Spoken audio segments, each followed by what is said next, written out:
میاں بیوی کے درمیان محبت و اتفاق کے لیے وظیفہ۔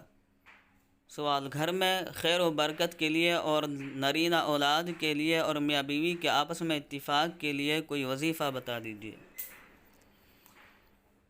نمازوں کی پابندی کریں، روزانہ تلاوت کا معمول بنائیں، ہر نماز کے بعد آیت الکرسی پڑھا کریں، جائز و حلال ذریعے معاش اختیار کریں، گناہوں سے بچیں، ایک دوسرے کے حقوق ادا کریں۔ بیوی کو چاہیے کہ وہ اپنے شوہر کو اپنے سے بالا تر سمجھے، اس کی وفادار اور فرما بردار رہے، اس کی خبر خیر خواہی اور رضا جوئی میں کمی نہ کرے، اپنی دنیا و آخرت کی بھلائی اس کی خوشی سے وابستہ سمجھے، اور شوہر کو چاہیے کہ وہ اپنی بیوی کو اللہ کی عطا کی ہوئی نعمت سمجھے، اس کی قدر اور اس سے محبت کرے۔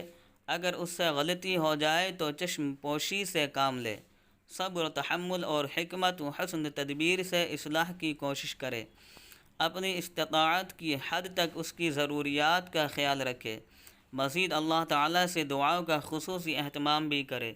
روزانہ عشاء کے بعد یا لطیف یا ودود کا وظیفہ 111 مرتبہ، اول و آخر 11 مرتبہ درود شریف کے ساتھ پڑھا کرے۔ نرینہ اولاد کے لیے اللہ تعالیٰ سے دعا کرے۔